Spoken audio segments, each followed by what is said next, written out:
안녕하세요. 저 시어머니 덕분에 이혼했습니다. 시어머니 때문도 아니고 왜 시어머니 덕분이라는 얘기를 하냐고요? 이혼 소송이 끝난 최근 법원에서 나오면서 양팔을 활짝 펴고 여기가 산 정상이라며 야호야호하고 소리 지르고 싶은 심정이었거든요. 그 정도로 홀가분한 이혼이었어요. 여기 사연을 보내시는 분들 모두 그렇게 속 시원한 한 방을 먹여주고 미련 없이 훌훌 떠나오신 분들이 많으시겠지만 전 더욱 그랬거든요. 선배님들께서 댓글로 세상에서 제일 미련한 짓이 남편한테 헌신하는 일이다. 남편이든 시댁이든 헌신하면 헌신짝 되기 쉽다. 이런 말씀 많이 하셨는데 그때 좀 새겨 들을 걸 하고 후회가 막심했었다니까요. 혹시라도 내가 귀하게 쌓아놓은 내 재산 한 푼이라도 시댁으로 흘러들어가면 어떻게 하나 하고요. 그런데 다행히도 이혼 소송에서 좋은 결과를 받게 됐고 변호사님께서도 딱히 티만 나지 않으면 인터넷에 제 사연 하나 보내는 것 정도는 문제될 일 없을 거라고 하셨기에 이렇게 속 시원하게 글을 쓸 수 있게 됐습니다. 어리석은 자의 제욕은 자기 몸뿐만 아니라 남까지 망친다고요. 저희 시어머니의 어그러진 그 돈 욕심 때문에 하마터면 개고생하면서 살아온 저까지 피해를 볼 뻔했는데 다행히 며느리가 그렇게 머리 나쁜 사람은 아니어서 이렇게 잘 해결될 수 있었네요. 저희 시어머니가 어떻게 욕심으로 스스로 무덤을 파고 들어가셨는지 궁금하지 않으세요? 정말 배꼽 빠질 만큼 웃긴 얘기니까 단단히 각오하셔야 할 거예요. 사실 제 결혼 생활의 시작은 그렇게 웃기진 않았습니다. 오히려 우스웠다고 해야 맞겠네요. 가뜩이나 도움받을 것 없는 친정에 시댁도 남편 하나만 바라보고 사는 사람들이었으니 시집을 오면서 내내 막막한 마음뿐이었습니다. 남편이랑은 그냥 평범하게 일을 하다가 만났어요. 다른 집은 우리 집안이 이쪽 집안에 비하면 너무 잘 나가는 것 같네, 이쪽 집이 너무 기우는 것 같네 하고 결혼을 반대한다고 하지만요. 전 그런 이유가 아니라 너희 둘이 지금 결혼해서 밥 먹고 잘 살 수 있겠냐 그런 걱정에 양가 부모님들이 반대하셨던 결혼이었거든요. 그때야 앞자리 바뀌기 직전이었으니까 나름 젊다고 생각을 했었고 단칸방에서 살림을 시작하면서라도 우리 둘이 행복하면 됐지라는 안일한 생각을 하던 시절이었으니까요. 너무 기죽지 마라. 회사가 거기 하나뿐이야. 난 당신 이렇게 풀 죽어 있는 것보다 그냥 가슴 당당하게 펴고 살았으면 좋겠어. 뭐 세상이 망했어? 우리가 빚더미에 앉았어? 남편이 갑자기 다니던 직장에서 실직을 당하게 됐을 때도 전 괴로워하지 않았어요. 다른 건 몰라도 생활력 하나는 자신 있었거든요. 꼭 가장이 남편이어야 할 필요가 있나 했어요. 남편이 이렇게 힘든 사정이 있으면 그 짐, 그럼 내가 지고 살면 되겠다 하고 남편의 짐을 나눠 들어주자 했었죠. 그때 남편이 눈물이 그렁그렁해서 제 손을 꼭 부여잡고 그랬어요. 내가 정말 성공해서 당신 꼭 호강시켜준다고. 그 말 믿지도 않았는데 호강은 개뿔이요. 몇 년 전으로 다시 돌아갈 수만 있다면 그때의 저에게 꼭 다시 얘기해주고 싶어요. 한 번 호구는 영원한 호구라고요. 너 그 얘기를 한 순간 시댁 식구든 남편이든 너 그냥 호구로밖에 안 본다고요. 그때는 저도 남편 손 꼭 부여잡고 그래 여보 우리 열심히 한번 살아보자.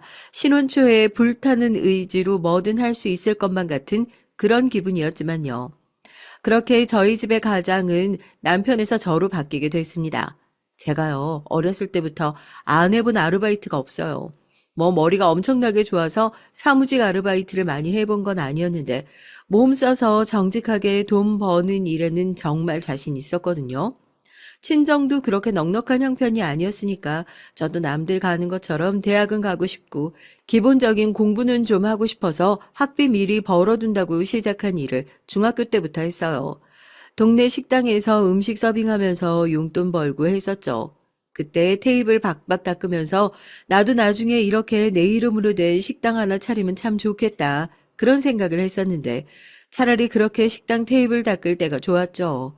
지금은 완전히 아침에 눈 뜨고 저녁까지 하루 종일 일을 하고 돌아오면 집안 살림이라고는 신경도 쓰지 않고 구직 활동을 한답시고 바쁜 척을 하는 남편이 술을 퍼마시고 자고 있다가 이제 막 깨서 왔냐고 목 다 늘어난 난닝구를 입고 맞이해주고 그럼 전 또 일하고 돌아와서 우리 집 바닥을 벅벅 닦고 있는 거죠.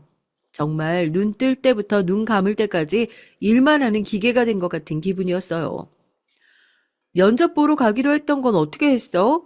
잘 된 거야? 아니, 그렇게 면접이 한 방에 잘 될 것 같으면, 내가 진작에 취업을 했지. 오늘은 왜 또 퇴근하고 집에 오자마자 잔소리야? 나도 얼마나 스트레스 받는 줄 알아? 집에서 하루 종일 일자리 찾아보는 건 일이 아니라고 생각하나 본데, 그것도 그거 나름대로 엄청나게 스트레스 받는 일이라고. 됐어. 내가 더러워서 진짜, 아유. 요즘 일은 어떻게 잘 알아보고 있냐, 면접은 보러 가고 있는 거냐 한마디 했다고 팩 짜증을 내면서 신발을 신고 밖으로 나가버린 남편. 뭐 보나마나 동네 친구들 몇 명 불러서 늦은 시간까지 술을 마시다가 제가 잠이 들면 그제서야 집구석으로 기어 들어오겠죠. 제가 진짜 그 시기에 원래 까먹고 빽빽했던 머리털이요. 새치도 엄청 많이 나고 원형 탈모가 올 정도로 스트레스도 많이 받았어요. 남편이 열심히 노력을 하는데 기회가 주어지지 않는 거라면 저도 이 정도 답답하지도 않고 남편을 닥달할 생각이 없었겠죠.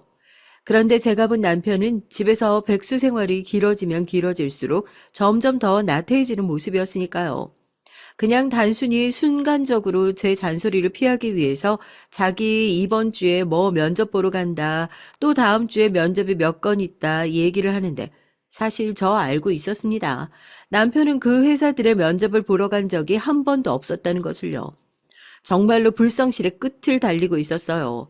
주말에 면접을 보러 가기로 회사랑 약속을 해놓고 금요일 저녁 늦은 시간까지 친구들이랑 술을 마시고 집으로 들어와서 면접을 보겠다고 한 회사에서 잔뜩 화가 나서 남편의 핸드폰으로 전화를 걸었던 것을 제가 대신 들었던 적도 있었거든요. 진짜 말도 안 되지만 거기다 대고 핸드폰 주인이 제 남편인데 지금 몸이 안 좋아서 갑자기 심한 몸살이 나서 면접을 못 보러 가게 됐다고 몇 번이나 사과를 했었던 기억도 있습니다. 당신이 그렇게 둘러댔다고? 짧은 시간에 순발력 좋았네. 아니, 어제는 내가 분명히 안 나가려고 했단 말이야. 다음날 면접도 있고 하니까. 그런데 인원이 그 자식이 원래 면접 보러 가기 전에 술도 적당히 마셔줘야 긴장도 안 되고 괜찮은 거라고. 그렇게 나를 꼬드기잖아. 내가 이렇게 될 줄 알았나. 어차피 여기 아니어도 갈 곳 많으니까 괜찮아. 어느 순간 이 모든 상황이 울컥 화가 나더라고요. 남편은 나아질 기미도 안 보이지 처음엔 무조건 내 편이다 해주었던 시댁은 어느 순간부터 등을 돌린 것 같았어요.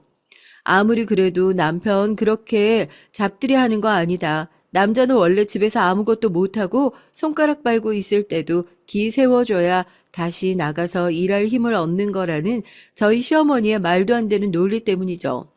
온 가족들이 그렇게 다 같이 밀어주고 있는데도 아무것도 하지 않고 그 어떤 것도 바뀌지 않으려고 했던 남편이 가장 큰 문제였지만요. 그때부터 제 얼굴에 표정이 사라지더라고요. 사는 게 너무 지치고 힘든 거예요. 내가 이렇게 열심히 살면 뭐하나 집에 있는 저 사람이 다 까먹어 버리는데 그냥 차라리 콱 이혼할까 싶다가도 그때는 남편 놈이 뭐가 그렇게 짠하고 안쓰럽게 느껴졌는지 모르겠어요. 저 인간 나 아니면 누가 데리고 사나 싶고요. 내가 회사 면접도 보러 다닌다고 했잖아. 아무리 생각해봐도 내가 회사원 체질은 아닌 것 같아. 그래서 그런데 우리도 왜 식당 같은 거 한번 해볼까 하고. 내가 그래도 사람 상대하는 일은 꽤 잘하는 편이잖아. 식당 하고 싶다고 얘기하면 식당 차릴 돈은 어디 하늘에서 갑자기 떨어진대? 지금 나 혼자 벌어서 우리 먹고 살기도 힘든 상황에서 식당은 무슨 식당이야. 당신 또 친구들 얘기 들은 거지? 왜? 이번엔 누가 그런 얘기를 해? 인환 씨야? 아님 명호 씨야? 누가 또 주변에서 식당 잘한다는 얘기를 했다고 냅다 집에 와가지고 철없이 그런 소리를 해. 여보, 제발 정신 좀 차려. 나라고 이렇게 사는 거 안 힘든 줄 알아? 취업을 할 생각이 영 없어 보이던 남편이긴 했는데 아예 다른 길을 생각하고 있는 줄은 몰랐습니다. 어느 날 퇴근을 하고 집으로 돌아온 저를 조용히 부르더니 우리 식당이나 해볼까 얘기를 꺼내더라고요. 제가 솔직히 처음에 그 얘기를 들었을 때 얼마나 기가 막혔겠어요. 식당이나? 식당씩이나요? 뭐가 있어야 식당도 차리는 거죠. 지금 당장 먹고 살기도 빠듯해 죽겠고 본인도 집에서 놀면서 퇴직금도 거의 다 까먹어가는 마당에 무슨 돈이 있어서 식당을 차려요. 동업도 싹수가 보이는 사람이랑 같이 하는 거죠. 괜히 어디서 헛바람 들어가지고 식당 얘기를 하는 것 같은데 이 상황에 제가 일까지 관두게 되면 정말로 집이 무너져 버릴 것 같다는 생각이 들어서 말도 안 되는 소리라고 생각했죠. 그런데 저희 남편 특징이요. 이상한 데서 추진력이 또 좋아요. 전 말도 안 되는 얘기라고 생각했는데 또 시댁에 냉큼 가서 그 얘기를 했나 봐요. 아들 말이라면 꼼짝도 못하는 저희 시어머니는 남편이 이거 정말 하기만 하면 되는 거다. 식당 잘 되면 엄마 호강시켜주겠다. 별 얘기를 다 하면서 시어머니가 살고 계시는 아파트 담보대출까지 받아가지고 식당을 열어주겠다는 약속을 기어이 받아내고 돌아왔던 거죠. 당신 예전에 식당 일 해본 경험 많다고 했잖아. 그거 뭐 얘기 들어보니까 어려운 것도 아니라고. 그냥 좀만 일해주면 누구나 다 할 수 있는 것 같은데. 우리도 한번 해보자고. 엄마가 도와준다고 할 때, 이럴 때 해야지 언제 해보겠어?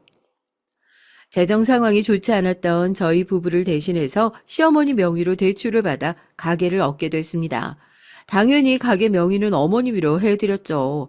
어려운 상황에서 저희를 믿고 도와주신 만큼 이 가게는 잘 되든 못 되든 어머님 거라고 저도 이렇게 도와주셔서 너무 감사드린다고 시어머니 앞에서 무릎을 꿇고 인사를 꾸벅꾸벅 했었죠. 다니던 직장도 관두고 식당 일에 매달릴 수밖에 없는 상황이 된 거예요.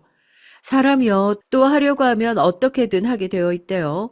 그 전까진 나라도 벌어야 먹고 살지 않을까 싶었는데 막상 식당을 여니까 나 한 명이라도 손을 더 보태서 여기를 성공시켜야겠다는 생각이 가득하더라고요. 비록 어머님의 명의로 되어 있긴 하지만 여기는 남편이랑 내가 차린 우리 가게다 싶고 그렇게 더 애정도 갖고요. 자는 시간도 쪼개가면서 전국에 있는 비슷한 집을 다 돌아다니면서 비법도 배우고 가게를 오픈하기 위한 준비를 엄청나게 했어요. 며느리한테도 안 알려준 비법인데 저한테 그걸 어떻게 알려주냐 문전박대를 한 사장님도 있었고요. 제가 3일 밤낮을 그 가게에서 일을 도와주면서 돈도 안 받고 가게 옆에서 텐트 치고 잤던 적도 있었네요. 그 모습에 여자 혼자 이런 데서 자다가 큰일 나면 누구한테 책임지라고 하려고 이러냐고 제 그 의지에 두 손 두 발 닫은 사장님이 본인의 비법을 전수해주기도 했고요. 모르겠어요. 처음부터 돈이 많았던 사람, 성공한 사람들은 실패에 대한 두려움이 없을 수도 있겠지만 전 아니었거든요. 이 식당이 실패하면 절대로 안 된다는 생각뿐이었습니다. 이게 아니면 저랑 남편은 정말로 돌아갈 곳이 없다고 생각했죠. 여보, 이제 진짜 열심히 해보자. 나 사실 당신한테 한 번도 얘기한 적 없었지만 평소 소원이었거든. 내 이름으로 된 가게 하나 가져보는 거. 지금은 어머님 명의로 되어 있는 가게지만 이 가게 잘 성공시켜서 우리 2호점, 3호점 차근차근 내서 정말 우리 명의로 된 가게도 가져보자. 당신도 진짜 열심히 해야 해. 알겠지? 처음 가게를 오픈하는 날 남편은 아직 잠이 들어있는 새벽같이 나와 문을 열고 부엌에서 숨죽여 눈물을 흘렸던 게 생각이 납니다. 비록 저희 부부의 돈으로 차린 가게는 아니었지만 그래도 이 가게 하나로 우리의 인생이 달라지는 기적을 꿈꾸고 있었어요. 제가 그렇게 간절함을 가지고 있었던 덕분일까요? 오픈을 하자마자 손님도 없이 주춤했던 것 같은데 얼마 안 가서 좋은 기회를 맞이하게 됐거든요. 여기 죄송한데 제가 아이랑 같이 와서 메뉴 중에 애들 먹을 만한 메뉴가 없는 것 같은데 따로 뭐 시켜서 먹어도 괜찮을까요? 한 가게 손님이 아이랑 같이 와서는 아이가 먹을 만한 메뉴가 없으니까 다른 가게에서 음식을 시켜도 되냐 물어보시더라고요. 그때는 시어머니랑 남편이랑 같이 식당에서 일을 보고 있었을 때였거든요. 시어머니는 무슨 저런 진상이 다 있냐면서 절대 안 된다고 하더라고요. 남의 가게 음식을 처먹을 생각을 하면서 주방에서 다 들리게 욕을 하셨고요. 제가 아차 싶어서 손님에게 먼저 죄송하다고 말씀을 드렸어요. 죄송해요. 저희가 가게 오픈한 지 얼마 안 돼서 아직 아이들 먹을 만한 메뉴를 준비 못했네요. 그러지 말고 아직 메뉴에 없긴 한데 나중에 어린이 메뉴를 추가하려고 제가 돈가스 몇 장 사둔 게 있거든요. 혹시 애기만 괜찮다고 하면 제가 주방에 들어가서 얼른 튀겨다 드려도 괜찮을까요? 당연히 돈은 따로 안 내도 되시고요. 나가실 때 시식평만 한번 들려주시면 좋을 것 같아요. 어때, 돈가스 좋아하니? 짜증을 내면서 자리를 뜨려고 하던 손님을 붙잡아 세우는데 성공했죠. 동네 정사였으니까 서로 얼굴 붉혀봤자 소문 안 좋게 날 거라고 생각했는데 시어머니는 그게 뭐가 그렇게 마음에 안 드는지 네가 우리 집안 살림 다 퍼져서 식당 망하게 생겼다고 돈가스를 튀기는 내내 제 옆에 오셔가지고는 저렇게 공짜로 얻어 처먹으려고 돌아다니는 사람들은 아주 본때를 보여줘야 한다. 내 돈 한 푼도 저런 사람들한테 쓸 수 없다. 얼마나 잔소리를 하셨는지 모르겠어요. 귀뚱으로도 안 들었죠. 전 그때 손님 한 사람 한 사람이 귀한 시절이었으니까요. 그렇게 돈가스를 튀겨서 내가니까 아이가 너무 맛있게 먹더라고요. 아까 시어머니가 괜한 트집을 잡은 게 미안해서 아빠가 먹었던 밥값도 안 받겠다고 카운터에서 몰래 손사래를 치니까 그 애기 아빠가 대뜸 저한테 명함을 한 장 내미는 게 아니겠어요? 솔직히 그냥 기분 나빠서 나가려고 하다가 여기 사장님 맞으시죠? 사장님 하시는 게 너무 친절하고 마음에 들어서 그냥 지나칠 수가 없어서요. 그래도 장사 잘 되려면 직원분들은 좀 바꾸시는 게 좋겠네요. 저 방송국 PD예요. 땡땡 프로그램 알고 계시죠? 저희 방송에 광고 넣고 싶어서 줄 서 있는 가게가 한가득인데 여기는 가격도 괜찮고 맛도 괜찮고 방송만 잘 타면 정말 대박 날 가게다 싶어서 제가 먼저 제안 드리는 거예요. 방송 출연 제안이었죠. 식당을 오픈하는데 돈을 거의 다 써버린 상황에서 내 돈 들여서 광고할 생각을 한 번도 못하고 있었거든요. 전단지를 찍는 것도 돈이라서 오픈 기념으로 한 번 찍었던 것을 제외하면 별다른 가게 홍보도 못하고 있는 상황이었고요. 그런데 이렇게 당연스럽게 베풀었던 선행이 이런 보답으로 돌아오게 된다니 저한텐 더할 나위 없이 좋은 기회다 싶었습니다. 제가 그 명함을 받아들고 좋은 기회 주셔서 너무 감사하다고 뭐든 열심히 하겠다고 그렇게 몇 주 후에 그때 그 애기 엄마 아니 방송국 PD님이 오셔서 저희 식당을 소개하는 맛집 프로그램을 촬영하고 갔고요. 그 방송 프로그램이 공중파 채널에 나오고 나서부터 저희 식당은 그야말로 대박이 터졌습니다. 사람이 많고 바쁜 점심시간에도 테이블이 다 차지 않는 날이 대부분이었는데 방송의 힘이 대단하긴 하더라고요. 그거 한번 나갔다고 테이블이 다 차는 건 물론이고 음식을 먹기 위해서는 줄까지 서서 기다려야 할 정도로 손님이 미어 터졌으니까요. 몸은 정말 바쁘고 고됐는데도 끊임없이 들어오는 손님을 보면서 그렇게 반가울 수가 없었다니까요. 기쁜 건 시어머니와 남편도 마찬가지였겠죠. 자기는 이제 이렇게 손님이 많아서 주방일 더 못 도와주겠다고 하시면서 시어머니 본격적으로 카운터를 보기 시작했고 남편도 자기 혼자서는 도저히 감당이 안 되겠다 얘기를 해서 아르바이트 말고 정식 직원을 몇 명 채용해서 같이 일을 하기 시작했습니다. 정말 동네에 있는 작은 구멍가게처럼 시작했던 식당이었는데 이제는 어엿한 직원까지 둔 제법 모양새를 갖춰가는 식당이 되어가는 것 같아서 괜시리 뿌듯하더라고요. 눈부시게 성장한 식당도 감동적이었지만 이 모든 것들이 제 노력으로 이루어진 것이라고 생각하니 얼마나 기뻤겠어요.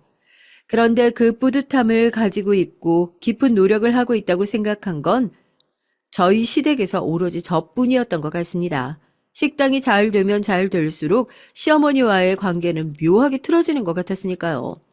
일손이 바빠지면서 직원을 채용하고 나서부터 남편과 시어머니는 어느 순간 식당 일을 나 몰라라 하기 시작했어요. 처음엔 하루 이틀 자리를 비우는 정도였죠. 예, 너 그 시고모님께서 몸이 안 좋다고 하셔서 그 우리가 갔다 와야 될 것 같은데 넌 어차피 가게 보느라 못 갈 거 아니냐. 그래도 너 같이 대접받는 며느리가 세상에 어딨니? 너 귀찮을까봐 시어머니랑 남편이 이렇게 대신 가준다는데 고마운 줄 알아야 돼. 그날도 갑자기 시고모님이 아프다고 하셔서 모시고 병원에 가봐야 할 것 같다면서 저한테 가게를 맡기고 어머님이랑 남편 두 사람만 출근을 안 했던 적이 있었어요. 사람 한 명 빠지는 거 얼핏 생각했을 때 별 티도 안 날 것 같지만 그때는 딱 바쁠 철이었고 아무리 단기 인력을 구해가지고 쓴다고 하더라도 계속 손발 맞추면서 같이 일을 해왔던 사람들에 비하면 실수도 많이 내고 그거 쫓아다니면서 수습하다가 어떤 날은 하루가 다 가기도 하거든요. 꼭 두 분이서 같이 가야 하는 거냐고. 가게도 바쁜데 남편 혼자 아니면 어머님 혼자서 다녀오시면 안 되냐 얘기를 했더니 그럼 자기 보고 버스 타고 가라는 거냐면서 운전은 어떻게 하냐고 버럭 화를 내셨죠. 그래서 어쩔 수 없이 보내드렸는데 가게 브레이크 타임에 친정 엄마한테서 전화가 온 거예요. 그것도 잔뜩 화가 난 목소리로요. 지금 너희 시어머니 어디 있냐고 전화를 받자마자 대뜸 물어보시는 겁니다. 왜 또 저러시냐? 우리 시어머니 지금 남편이랑 같이 시고모님 아프다고 하셔가지고 모시고 병원 갔다 온다고 그러셨다 얘기를 하니까 엄마가 웃어요. 뭐? 시고모님이 아파? 사돈 참 핑계도 좋다지.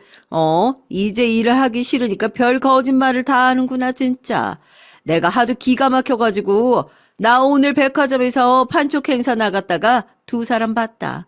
시고모님 병원은 무슨 두 사람 아주 신나게 팔짱 끼고 백화점 쇼핑하러 돌아다니고 있더라. 너 그렇게 쎄빠지게 일해서 돈 벌고 있을 동안 둘이서 신나게 그렇게 놀러 다니는데 너 그게 정말 맞는 것 같니? 이건 돈을 잘 벌고 못 벌고의 문제가 아니야. 사람들이 어쩜 그렇게 괘씸하고 뻔뻔하대, 고생이란 고생은 네가 다 했는데 너 가게 명의 받았어? 가게 명의는 무슨. 엄마, 이 가게 내 돈으로 시작한 거 아니야. 시어머니 돈으로 시작한 거지.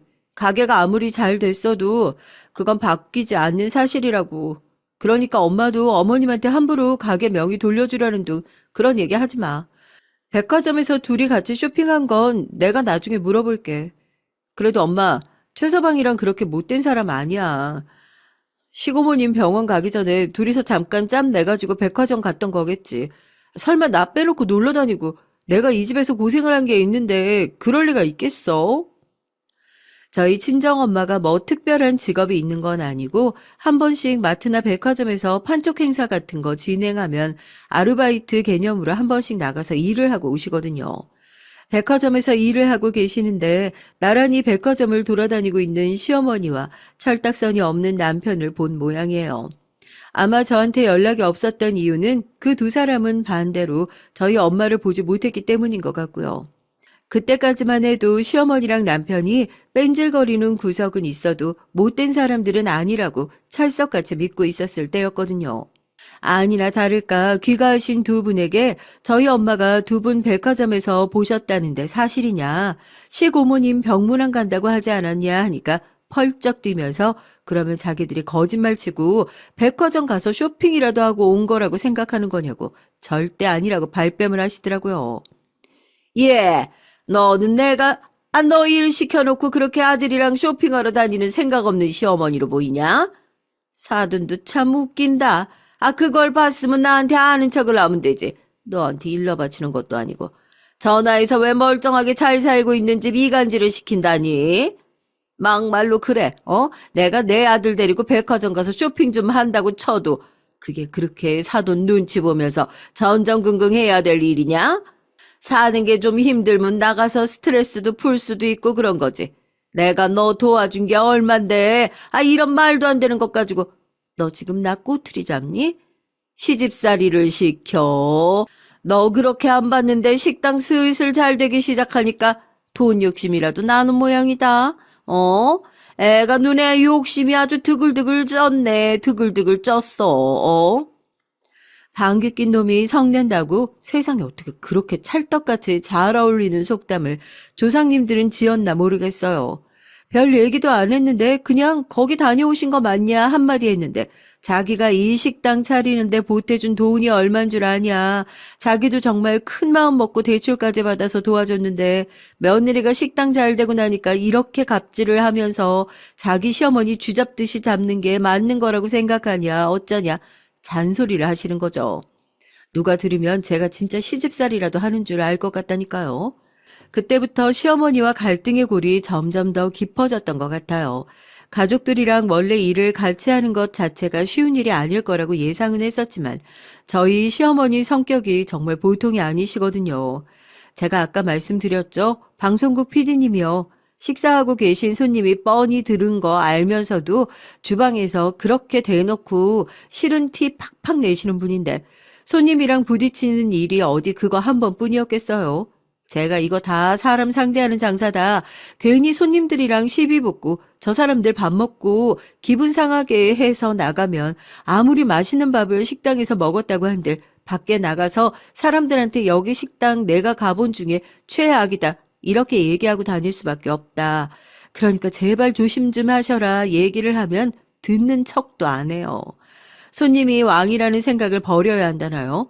제가 그렇게 손님한테 굽신굽신하고 사니까 가게에 그런 진상들이 점점 더 많아지는 거라고요.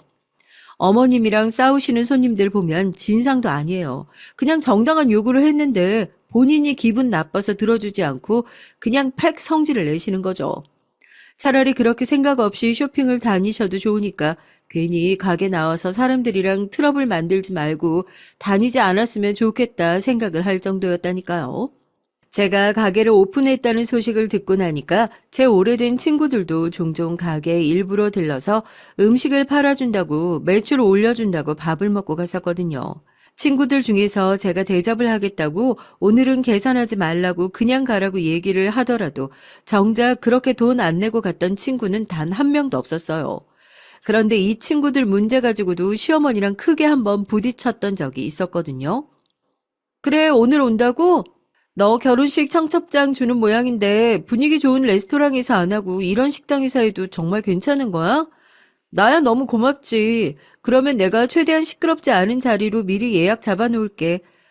소연아, 정말 너무 고마워. 저녁에 보자. 저희 친구들 무리 중에서 가장 늦게 결혼을 한 친구가 있어요. 뭐 약혼까지 했다가 실패를 하고 뭐하고 해서 결혼 소식이 더욱 반가운 친구 중 한 명이었거든요. 그 친구가 갑자기 저한테 전화를 해서 오늘 저녁에 저희 가게를 몇 자리 좀 예약해 줄 수 있냐고 묻더라고요. 자기 청첩장 모임을 저희 가게에서 하고 싶다면서요.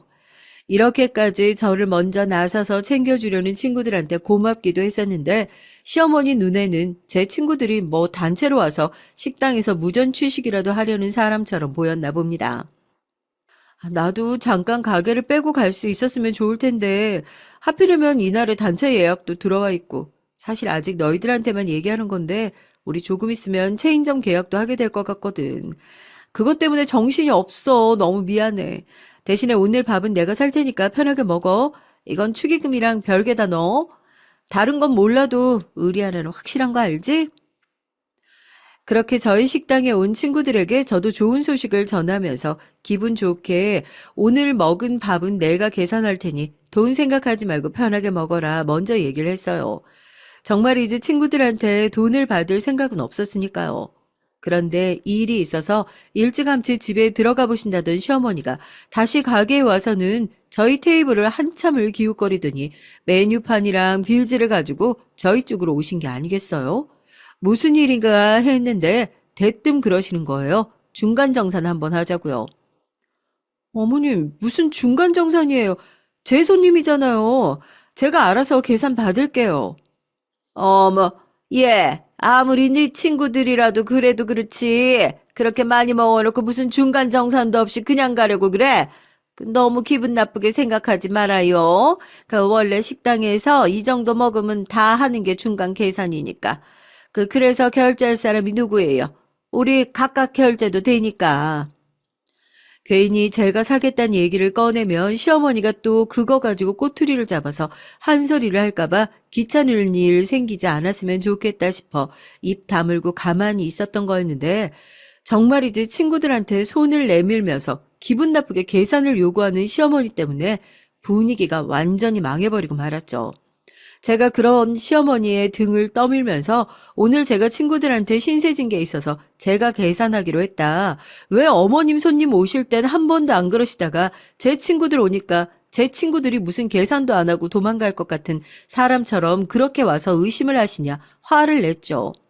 그러니까 오히려 어머님이 더욱 역정을 내시더라고요. 아들 돈으로 인심 쓴다고요. 너 여기서 일해서 버는 돈이 다 네 돈 같나 본데 그거 네 돈 아니야. 우리 아들 돈이지. 너 아주 저번부터 엄청나게 거슬리는 거 알고 있니? 아주 이게 시어머니가 아니라 무슨 자기 부하 직원 부리듯이 생각하는 것 같은데 야, 너 나 아니었으면 이런 식당 꿈도 못 꿨어. 알어? 이 식당도 우리 아들이 차려달라고 해서 차려준 거지. 네가 와서 차려달라고 했으면 어림짝에도 없어. 그런데 뭐가 잘났다고 매번 자기 시어머니 가르치려는 태도도 기가 막혀서 네가 뭔데 네 친구들한테 내 아들 돈으로 생색을 내고 자빠졌어? 계산대에서 시어머니가 큰 소리를 내니까 친구들은 또 얼마나 눈치가 보였겠어요. 식사를 하던 것도 중간에 마무리를 해버리고 결국 친구가 그 자리에서 계산을 하고 나갔습니다. 제가 나중에 정말 미안하다고 거듭 사과를 하면서 친구에게 그날 계산한 돈을 붙여주긴 했었지만 이미 제 친구들 사이에서 전 시어머니에게 그런 일로 찍소리 하나 못하고 눈치나 보고 살고 있는 사람으로 낙인 찍혔을 겁니다. 뭐 그게 거짓도 아닌데요. 식당을 같이 운영하면서 식당이든 결혼이든 이런 어머님의 만행 때문에 때려치우고 싶었던 적이 한두 번이 아니에요. 식당 일에는 관심도 없으신 분이 갑자기 체인점이 생기기 시작하니까 나서서 식당 일에 대놓고 간섭을 하기 시작하셨죠. 짧은 시간에 저희 식당이 워낙 잘 돼서 전국적으로 체인점이 20개가 넘고 연 매출만 놓고 봤을 때도 40억이 넘는 그야말로 초대박 식당이 되어버렸거든요. 그 20개가 넘는 체인점 관리도 모두 제 담당이었습니다. 저희 식당을 프랜차이즈 식당으로 만들겠다는 모 기업의 투자 제안까지 들어와서 그야말로 승승장구를 달리고 있던 그런 상황이었죠. 그런데도 시어머니의 간섭은 계속됐습니다. 음식엔 관심도 없던 분이 갑자기 나와서 자기 친구들을 저번에 데려왔는데 이게 무슨 간이 어떻네 저떻네 하면서 체인점들끼리 잘 공유하고 있는 레시피를 바꾸라고 횡포를 부리질 않나. 제가 거절을 하면 체인점까지 찾아다니면서 레시피를 바꾸라고 그렇게 난리를 치고 다니셨대요. 거기다가 같은 체인 상호를 달고 있으면 내부 인테리어도 구리게 해놓으면 안 된다고 체인점 사장님을 찾아가서 강제로 인테리어를 바꾸라고 그것도 본인 아는 업체 통해서 바꾸라고 그렇게 압박을 넣고 다니셨던 모양이에요. 그중에 몇 분은 시어머니의 얘기가 본사 방침인가 보다 생각하고 실제로 인테리어 시공을 맡겼던 분도 있더라고요. 아마 그 인테리어 업자랑 시어머니가 사전에 입을 다 맞춰놓고 남겨 먹는 돈에서 몇 퍼센트를 받기로 했었던 모양이죠. 일찌감치 나와서 제 몸 고생하는 것 정도는 참을 수 있다고 생각했었는데 그 피해가 멀쩡하게 일 열심히 하고 있는 자영업자들한테까지 가고 있다고 생각하니까 이걸 그냥 넘어갈 일은 아니다라는 생각이 들더라고요. 그래서 저도 어머님에게 다른 땐 화 한 번 크게 낸 적이 없었는데 버럭 화를 냈죠. 이건 좀 아니지 않냐고. 이러시면 안 된다고. 이런 본사 이미지가 뭐가 되겠냐고. 아마 그때 제대로 저한테 감정이 쌓이셨던 것 같아요. 제가 체인점 얘기까지 하면서 뭐라고 하니까 그 자리에서 반박은 하지 못하셨는데 분해하시면서 먼저 자리를 뜨시는 것은 물론이고 그 뒤부터 저에게 해야 할 얘기가 있으면 남편 통해서 전달을 하는 한 공간에 있어도 남편 통해서 예, 나는 이렇게 생각하는데 잘나신 우리 며느님은 어떻게 생각하시는지 한번 여쭤봐라. 비꼬기도 하시고요. 도저히 이런 횡포를 못 참겠다. 저도 마음속으로 계속 어머님에 대한 미움과 화가 차곡차곡 쌓여가고 있던 상황이었습니다. 여보, 나 정말 진지하게 물어보는 건데 혹시 회사 돈에 따로 손댄 적 있어? 이거 그냥 회사 내에서 조금만 조사하면 금방 나오는 건데 혹시나 하려는 마음에서 당신한테 먼저 물어보는 거야. 당신이나 어머님이나 회사 공금에 손댄 적 정말 없지?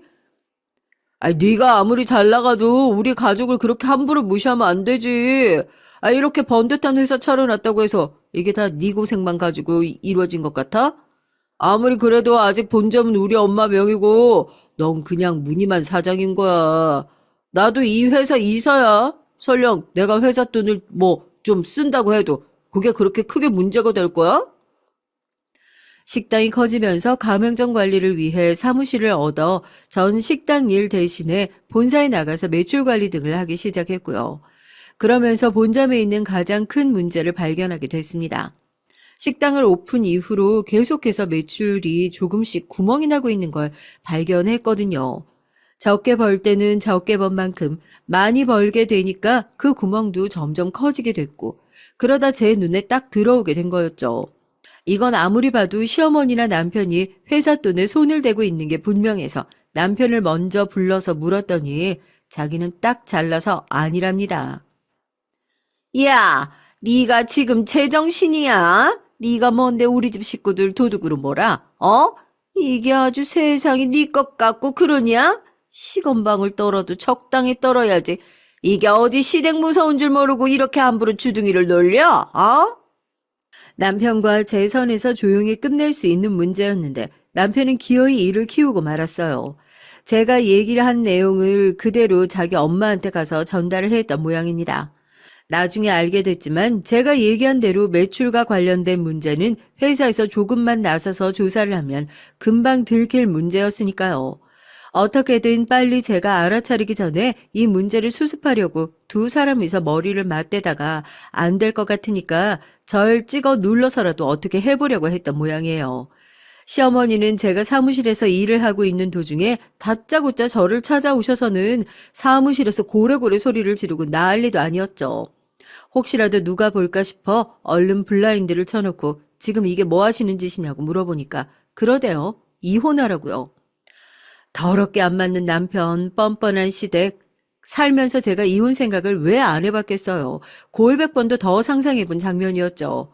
그런데 제가 이혼을 생각하는 과정에서 시어머니가 저한테 나서서 너 이혼해라 이렇게 얘기하는 장면은 그 어딘가에도 단 하나도 없던 장면이었어요. 그러니까 그 얘기를 듣는 순간 뺨이라도 얻어맞은 것처럼 정말 더 기가 막히더라고요.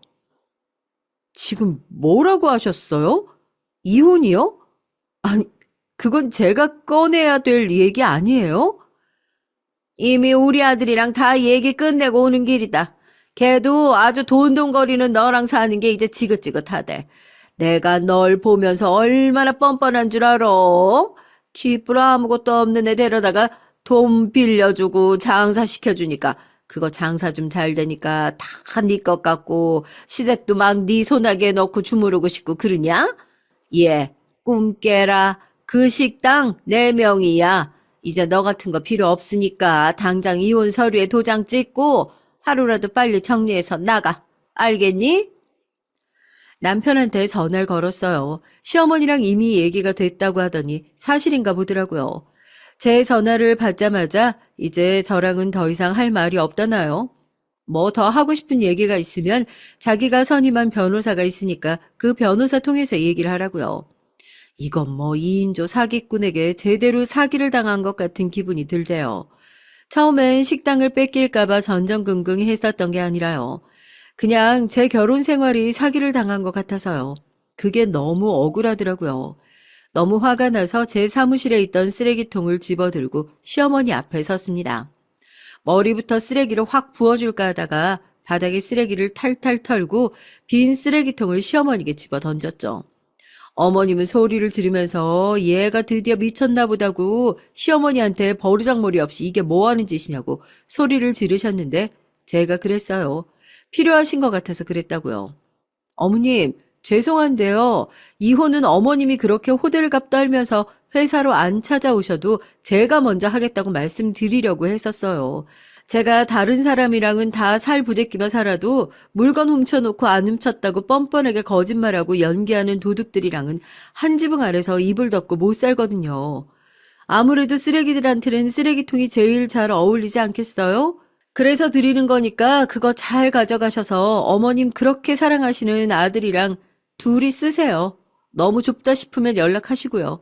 집 떠나는 며느리가 그 정도 호의는 베풀어서 두 분이서 쓰기 딱 좋은 큼지막한 쓰레기통 하나는 제대로 사드릴 수 있으니까요. 시어머니는 네가 진짜 미친 거냐고, 네가 뭐가 그렇게 뻔뻔하고 잘났길래 우리한테 지금 그따위 모욕을 주는 거냐 소리를 지르고 난리를 쳤습니다. 제가 전화기를 들고 경비를 불렀죠. 어머님한테 알려주고 싶었거든요. 아무리 잘난 척을 하고 여기서 소리를 질러봤자 여기는 어머님 회사가 아니라 제 회사라는 것을요. 제 전화를 받고 뒤이어 올라온 경비한테 내가 누군 줄 아냐고 사태질을 하면서 소리를 지르셨지만 그건 아무 쓸모가 없었어요. 결국 경비들한테 붙잡혀서 사무실 밖으로 질질 끌려 나가고 나서야 회사에서 일어난 소동이 겨우 정리될 수 있었답니다. 그렇게 전 집에서 간단한 짐을 싸서 친한 친구의 집으로 들어갔어요. 평소에도 너 제발 그 집에 있지 말고 이혼하라는 소리를 버릇처럼 달고 살았던 친구라서 제가 드디어 시댁이랑 제대로 한판하고 나왔다는 소식에 그렇게 반가워하더라고요.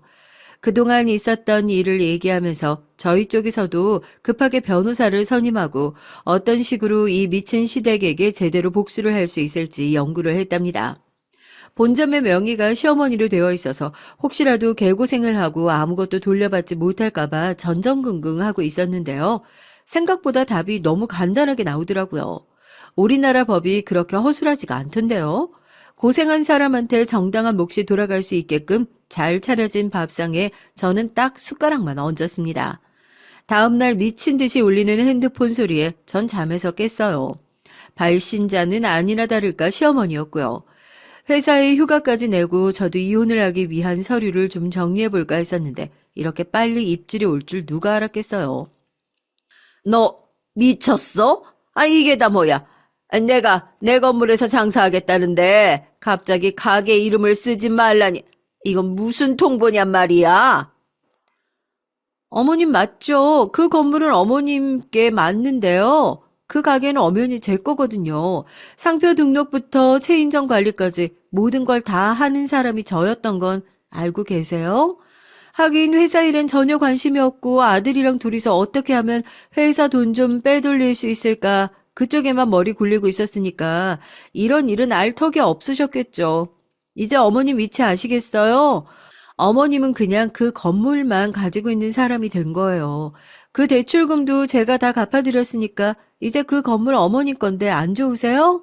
거기서 아들이랑 둘이서 다시 열심히 일해가지고 다른 식당으로 성공하시면 되잖아요. 저한테 그러셨잖아요. 식당 일이 뭐 그렇게 어려운 거라고 너 혼자 백날 첫날 바쁜 척하면서 유세 떠냐고요. 그러니까 어머님도 한번 느껴보시라고요. 밑바닥부터 천천히 올라오면서 제가 혼자 얼마나 힘들게 일을 했는지 어머님도 제대로 한번 느껴보시라고요. 제가 이 집에서 마지막 선물로 준비했는데 왜요? 마음에 안 드세요? 그러니까 왜 그 생각을 못했는지 모르겠어요. 그 건물이 아무리 어머님 명의로 되어 있는 건물이라고 하더라도 결국 그 가게의 상호와 가맹점에 대한 모든 권리를 가지고 있는 사람은 바로 대표이사인 저였거든요. 모든 계약 문제는 대표이사인 제 이름으로 나갔었고 권리에 대해서 주장할 수 있는 내용이 단 하나도 없는 거예요. 시댁 식구들은 제 얘기를 듣자마자 전화기에서 정적이 흐르더니 아이고 아이고 하는 곡소리가 나던데요.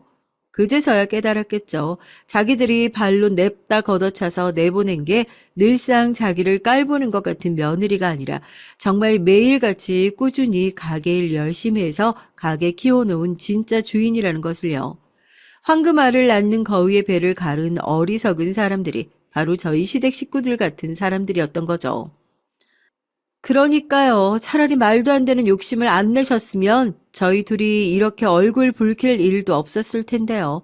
어쨌든 어머님도 이제 저한테 따로 연락하지 마세요. 전 이제 이 집 며느리로서 어머님이랑 나눌 대화가 전혀 없거든요. 제 남편이 그러던데요. 자기한테 하고 싶은 말 있으면 직접 연락하지 말고 자기 변호사 통해서 얘기하라고요. 둘이서 얼마나 신나셨어요? 이제 이 돈 다 내 거구나 하고요. 제가 지금 전화로만 얘기를 해서 얼굴 꼴이 얼마나 웃어졌을지 상상이 안 되긴 하는데요.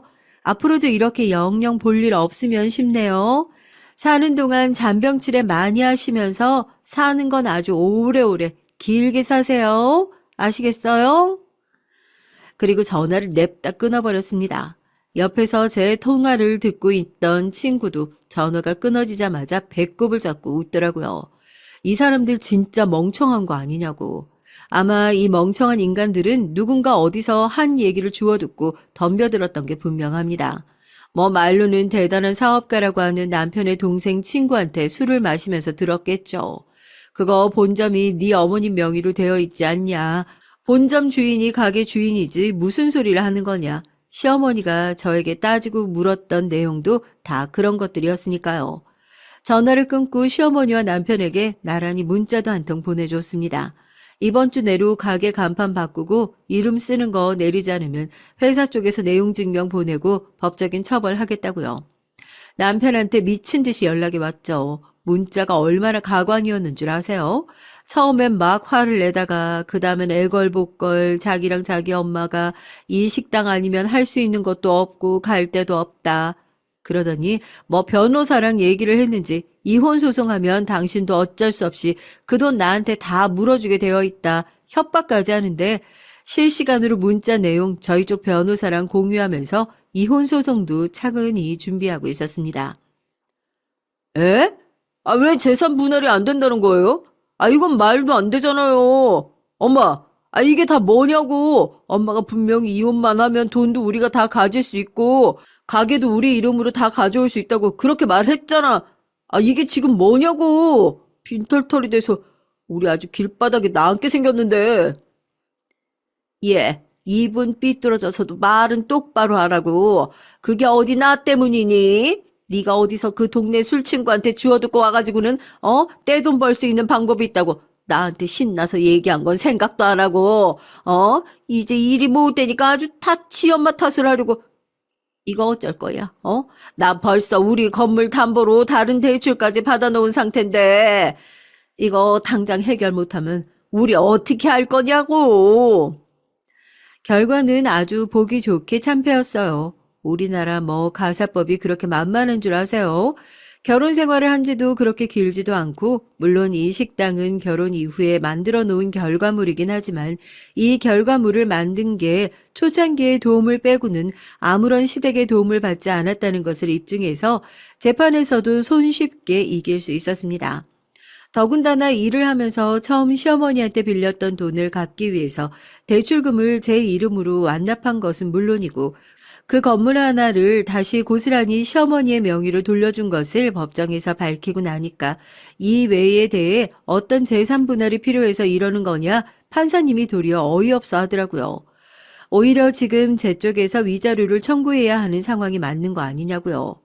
조금 웃긴 게요. 이혼 소송을 하더라도 재산 분할로 받을 돈이 큰 거지 사실 위자료로 받을 돈 자체는 그렇게 크지 않거든요.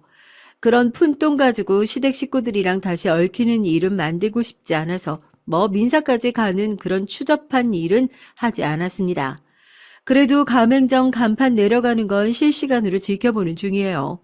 아무리 본점이라고 한다지만 이미 저 내쫓기 위해서 시어머니랑 아들 둘이서 이 술수를 부렸다는 것이 사람들 사이에서 다 소문이 퍼진 상태고 거기다 그 얘기를 증명하듯 간판까지 내리게 됐으니까 아마 이 가게가 폐업의 절차를 밟는 건 또 시간 문제라고 생각합니다. 마지막으로 시어머니와 남편에게 얘기 전하려고요. 평생 배부르게 살고 싶다고 하더니 욕심 때문에 배가 터지는 꼴을 보네요. 사는 동안 불행하게 오래오래 잘 살길 진심으로 바랄게요. 안녕하세요. 저는 경기도 부천에 살고 있는 40대 여성입니다. 전 얼마 전 너무 비극적이게도 남편을 먼저 앞서 보내고 딸과 함께 하루하루 힘겹게 살아가고 있어요. 얼마 전 너무너무 분노한 일이 있었는데요. 평소 자주 보는 사연 채널에 이 글을 공유하고 이 악마 같은 여자의 진상을 낱낱이 알려주고 싶어서 이렇게 분노에 휩싸여 글을 쓰게 됐답니다. 부디 시간 내어 끝까지 다 들어주시고 여러분들도 어떻게 생각하는지 많은 댓글 부탁드립니다. 아, 그리고 중간중간 제가 감정이 추슬러지지 않아 다소 거친 표현이 나올 수도 있는데 그 점 미리 양해 부탁드려요. 전 딸 하나를 낳고 남편과 함께 단란한 가정에서 살고 있는 여자였어요. 사실 풍족하다고 볼 수는 없는 환경이었는데 원래는 아파트에서 살고 있었지만 남편과 함께 하던 사업 실패로 이곳 오래된 낡은 빌라로 거처를 옮기게 됐답니다. 그럼에도 다시 언젠가 재기를 꿈꾸며 저는 식당에서 남편은 건설 현장에서 일을 하고 있었죠. 건설 현장에서 일한다고 하시면 다들 아시겠지만 한마디로 남편은 몸을 많이 쓰는 직업이었어요. 그래서 전 늘 남편에 대한 걱정이 있었답니다. 남편은 그닥 몸이 건강한 체질도 아니었고 외려 잔병치레가 많아 잘 살았을 땐 제가 한약이나 보약을 다려주고는 했었거든요. 근데 가세가 기울고 나니 그마저도 못해주는 판국에 남편이 매일 새벽 건설 현장으로 출근해 힘들게 일을 한다 생각하니까 가슴이 아팠죠. 아빠, 조심해서 일해야 돼. 일할 땐 한눈 팔면 안 돼? 알겠어. 아빠 한눈 안 팔고 일할 테니까 걱정하지 마. 저희 딸내미가 굉장히 똑부러진 편인데 뉴스 같은 것들에서 추락사고 이런 단어가 자주 등장하니 걱정이 됐나 봐요. 남편이 출근할 땐 꼭 저런 말을 하더라고요. 남편은 웃으며 화답해주곤 했고요. 저희 딸아이에 대해 잠깐 언급하자면 저희 부부가 결혼을 20대 중반쯤 했음에도 임신이 잘 되지 않아 30이 되어서야 아이를 가지게 됐답니다. 5년 정도 임신을 준비한 거죠. 남편도 저희 아이를 무척 원했는데 잘 생기지 않자 너무너무 조급하고 힘들었던 시기를 지내왔어요. 그러던 어느 날 몸과 마음이 지쳐갈 때쯤 귀한 생명이 찾아와줘 남편과 함께 환호성을 지르며 기뻐했던 기억이 납니다. 여보, 그간 고생 많았어. 당신 힘들었지? 유모차 끊는 엄마들 보면서 부럽다고 막 그랬었잖아. 나도 티 안 내려고 했지만 당신이 많이 신경 쓰였는데 이제 다행이다. 우리 아이한테 사랑을 줄 일만 남았어. 그러니까 말이야. 우리 별님이한테 꼭 가장 행복한 가정을 만들어주자. 당신이 바랬던 만큼, 내가 바랬던 만큼. 별님이는 저희 아이의 태명이었는데요. 저희가 이토록이나 먼저 태명을 지어놓고 아이를 기다렸던 이후엔 둘 다 가정 환경이 그닥 유복하지 않아 행복한 가정을 만들고자 했던 욕망이 크나큰 이유가 될 것 같아요. 사실 전 양가 어른 두 분 다 일찍 돌아가셔서 할머니 손에 키워진 케이스고 남편 역시 조부모님의 집에서 길러져 왔답니다. 처음 이 사실을 알았을 때 나랑 비슷한 삶을 살아왔구나 하는 마음에 남편에게 바로 마음이 갔었고요. 그런데 남편의 경우는 조금 독특하더라고요. 불행했다라는 단어로밖에 표현이 안 되는 어린 시절을 지내고 있었습니다. 바로 남편의 어머니, 어디에 계시는지도 모를 남편의 어머니가 어린 시절, 그러니까 남편이 7살쯤 고아원에 버린 거예요. 남편의 아버지 되시는 분은 이미 진즉에 다른 여자와 살림을 차려 떠나셨는데 이후 혼자가 되신 어머니는 남편을 그토록 미워했다고 합니다. 어린아이에게 온갖 모진 말을 하면서 너만 아니면 남편이 날 떠나지 않았다고 말했다고 하더군요. 마치 텔레비전에서 보던 일 같죠? 그런데 남편은 그 일을 수십 번, 수백 번 당했다고 합니다. 개밥을 주고 먹으라고 한다던가 얼굴을 제외한 몸 이곳저곳을 옷걸이로 때려가면서 가혹한 체벌을 하곤 했다네요. 남편이 먹기 싫다고 하면 너 같은 것 때문에 내 팔자가 이 모양이 됐잖아. 얼른 이거라도 참 먹어. 그러면서 위협을 했다고 해요. 그러면 남편은 울며 밥알을 주워 먹어야 했고요. 그러던 어느 날은 남편을 고아원 앞에 내려놓고는 이렇게 말하더래요. 너 같은 거, 난 키울 재간이 없다. 널 낳은 게 내 인생 최악의 실수였어. 넌 날 잊어야 돼. 나도 널 잊을 거니까 우리 다신 보지 말자. 나도 이제 혹 대놓고 잘 살아볼 거야. 남편은 어머니에게 그저 혹이었던 겁니다. 그게 남편이 기억하는 어머니의 마지막 모습이었다고 해요. 7살 아이가 얼마나 상처를 받았으면 그 말을 다 기억하고 있었을까요? 남편은 너무도 생생히 그 날이 기억난다고 합니다. 그 정도로 충격적이었다는 거겠죠. 아무쪼록 남편은 이후 조부모님 댁에 맡겨지긴 했지만 그닥 환영받는 처지는 못 됐다고 해요. 제 엄마도 버리고 간 놈을 우리가 굳이 주워와서는 아유 내 팔자야. 우리는 사는 것도 퍽퍽해 죽겠는데 쟤까지 한몫하니 이거 원 도로 갖다 버릴 수도 없고. 할머니 할아버지 죄송해요. 제가 잘할게요. 심부름도 할게요. 제발 버리지 마세요. 남편의 조부모님은 이미 가뜩이나 시골에 허물어가는 집에서 퍽퍽한 생활을 하고 계시는데 엎친 데 덮친 격 남편이 들어왔다며 그렇게나 대놓고 미워하셨다고 해요. 이미 어머니에게 받은 상처도 컸는데 거기에 조부모님까지 남편을 박대하셨으니 어린아이가 얼마나 서럽고 비참했겠어요. 남편은 그럼에도 엄마를 기다렸다고 합니다. 엄마가 다시 돌아와서 자신을 다시 사랑해 주길 엄마가 떠나기 전 엄마의 다정한 모습을 수없이 그리면서요. 난 엄마가 다시 돌아올 줄 알았어. 매일 대문만 보고 살았지. 근데 안 오더라. 모두가 시끌벅적 놀고 있는데 하염없이 그 대문만 보고 산 세월이 너무 길어서 그게 마음이 아파. 그래서인지 남편은 저와 연애할 당시 우스갯소리로 자신의 10대 시절은 그야말로 지옥이었단 말을 종종 하곤 했어요. 저는 그 웃음 속에 섞인 씁쓸함이 보여 마음이 더 없이 아팠고요. 어느 정도 크니까 엄마를 많이 원망하곤 했어. 엄마만 날 버리지 않았어도 괜찮은데 왜 내가 버려진 아이가 되어야 했을까? 엄마가 나한테 했던 말이 잘 사라지지 않더라고. 잊으려고 해도 잊혀지지 않는 말들이 있잖아. 그런 것처럼. 그랬구나. 난 감히 상상도 안 돼. 당신 많이 힘들었겠다. 그래도 그런 환경에서 씩씩하게 당신이 잘 자라줘서 고맙고 기뻐. 생각해보면 우리가 만난 것도 다 인연인 것 같아. 당신이 고아원에서 봉사활동을 한 이유가 당신 엄마에게서 받은 상처 때문이었잖아.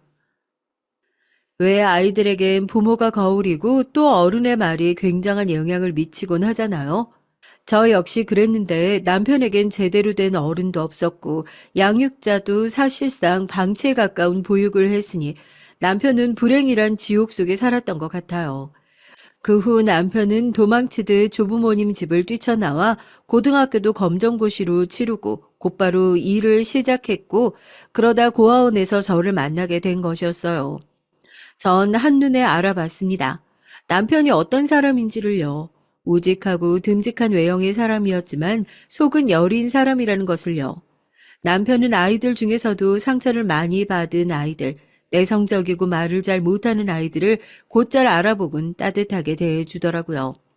그 모습에 반해 제가 먼저 대시를 했고 알아가면 갈수록 동질감을 느껴서 내가 이 사람을 품어줘야겠다라는 마음으로 1년여 만에 결혼에 골인을 하게 된 것이죠. 당시 저도 고등학교 졸업만 하고 공장에서 일하는 처지였어요. 식품 공장이었는데 하루 종일 컨베이어 벨트가 돌아가는 공장에서 일을 하다 보면 아무리 몸이 건강한 사람도 피로가 쌓이고 지치기 마련이죠. 거기다 정신적으로도 조금 피폐해졌고요.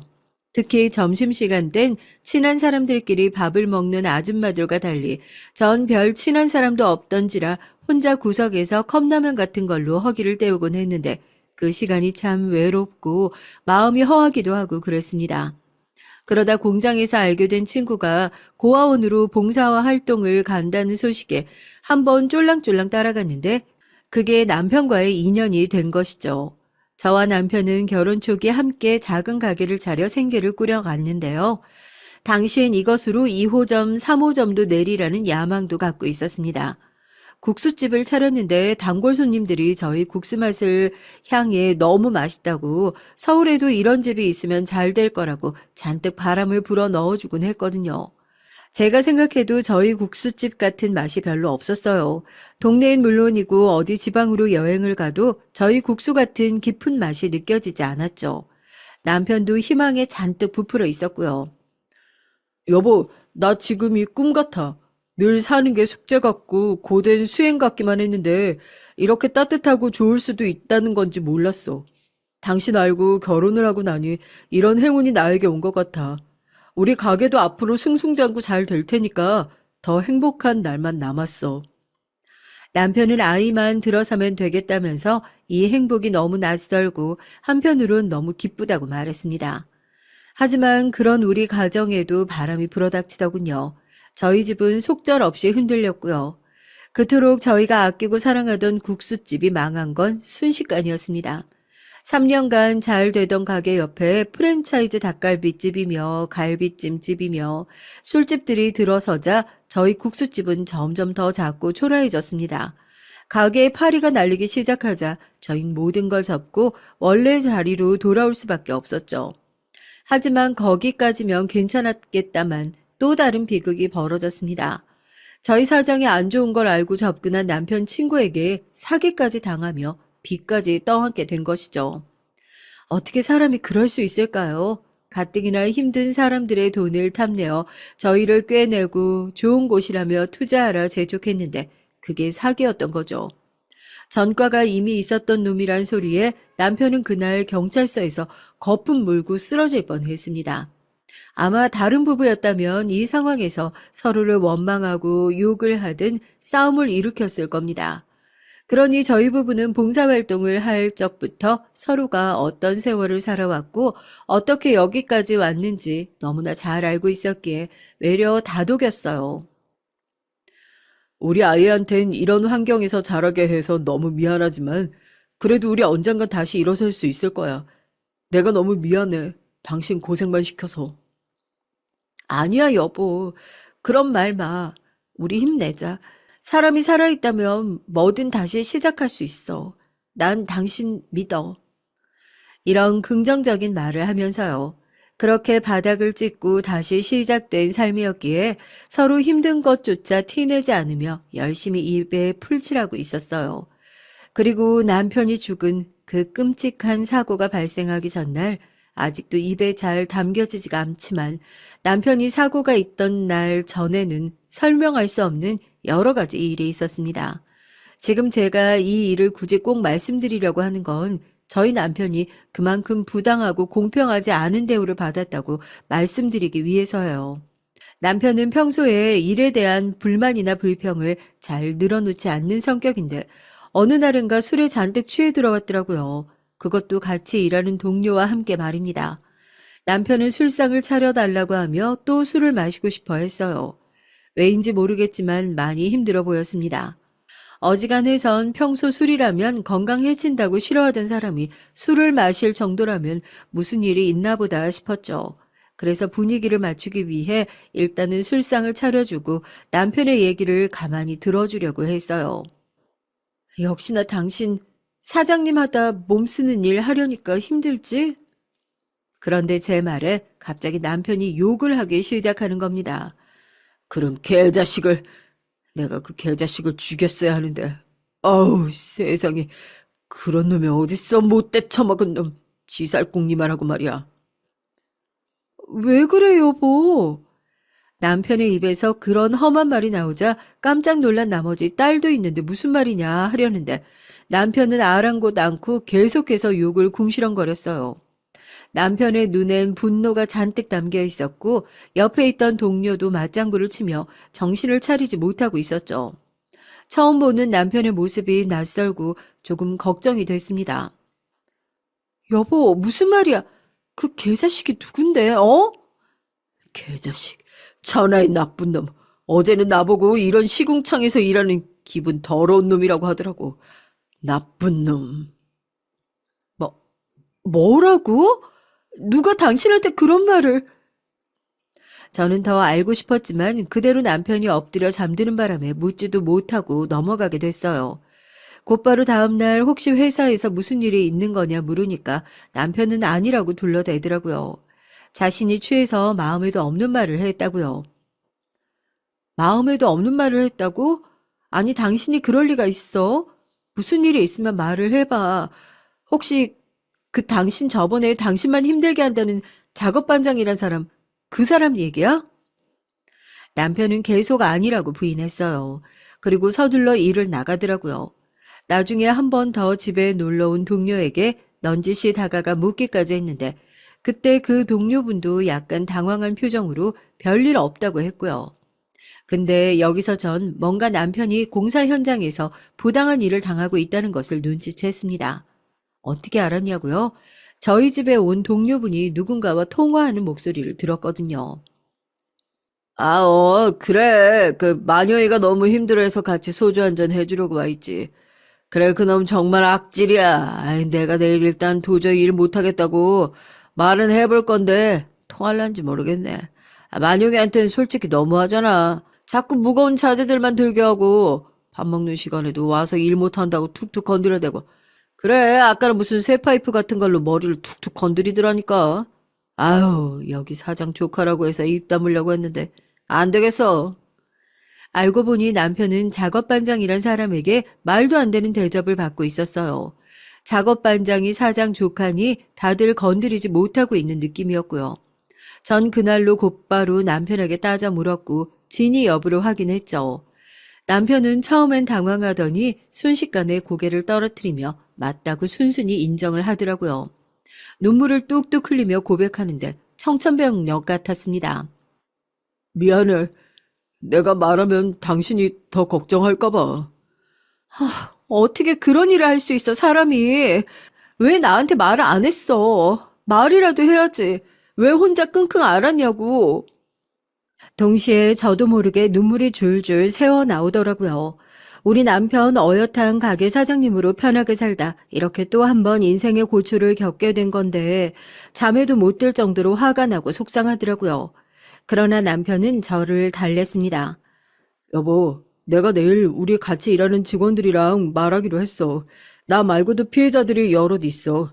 점심시간에도 시간 안 지키고 근무하라고 독촉하고 안전장비도 없이 일하라고 하고 그런 것들 회사에 다 고발하고 요구하려고 해. 그러니까 너무 열내지 말고 진정하고 있어봐. 내가 알아서 해볼게. 남편은 특유의 침착한 목소리로 그렇게 말했습니다. 남편의 진심 어린 눈빛에 저는 알았다고 답할 수밖에 없었죠. 그리고 다음날 그 끔찍한 사건이 일어나게 된 거였어요. 병원에서 보호자를 찾는 전화가 걸려오더라고요. 다급히 달려가 남편의 수술실 앞에 도착했지만 남편은 이미 긴 수술에 들어간 지 오래였습니다. 함께 있던 남편의 동료는 허둥지둥 상황을 설명해 주는데 남편이 공사 현장에서 자재를 싣고 나르다 그만 추락을 했다고 하더라고요. 전 말도 안 된다며 바닥을 치고 기절할 듯 오열을 했지만 달라지는 건 없었습니다. 남편이 긴 수술을 마치고 나왔을 때 이미 남편은 원래의 얼굴을 잃어버린 뒤였죠. 그리고 며칠을 심하게 앓다 그만 세상을 떠나버렸어요. 저와 자신이 그토록 아끼던 사랑스러운 딸을 남겨두고 말이죠. 전 상복을 입고 딸아이와 함께 장례식을 치를 수밖에 없었습니다.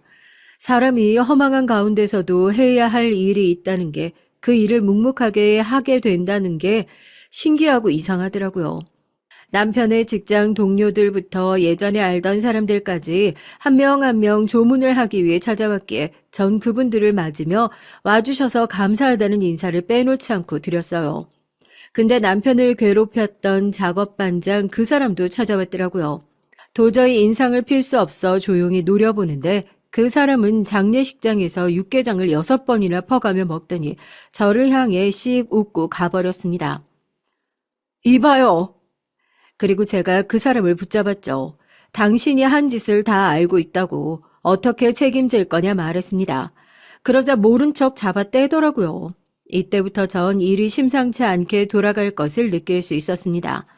하지만 여기서 정말 참 어이가 없고 분통이 터지는 일이 엎친 데 덮친 격으로 터지더라고요. 바로 남편이 그토록 미워하고 증오했던 어머니, 그 사람이 장례식장에 찾아온 거였습니다. 처음엔 몰라봤어요. 저 역시 사진 한번 본 적이 없고 결혼식장에도 오지 않았으니까요. 그런데 자신이 남편의 어머니라 떳떳하고 당당하게 소개를 하더라고요. 그래요. 내가 만용이 엄마예요. 결혼식장엔 가지 못했는데 이렇게 만나게 되네. 그간 마음고생 많았죠. 이렇게 혼자 상 치르게 해서 미안해요. 그나저나 우리 애가 이렇게 먼저 가게 돼서 내가 마음이 남편의 어머니라뇨.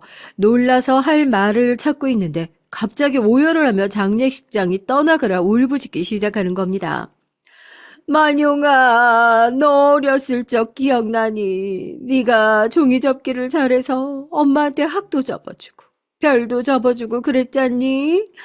그림만 그려도 그냥 매일 엄마 얼굴만 그려오고 아유, 엄마가 그때 널 버리지 말았어야 했는데 생활고 때문에 어쩔 수가 없이 엄마 매일이 죄스러웠다. 매일이 우리 아들이 너무 보고 싶어 죽는 줄 알았어. 만용아, 차라리 엄만 널 따라가고 싶다. 뭐 그리울 것도 없는 인생, 미련 없는 인생 다 버리고 널 따라가고 싶어. 우리 아들 너무 보고 싶다. 전 무슨 드라마의 한 장면을 보는 줄 알았습니다. 그도 아니면 사기꾼을 다루는 다큐멘터리요.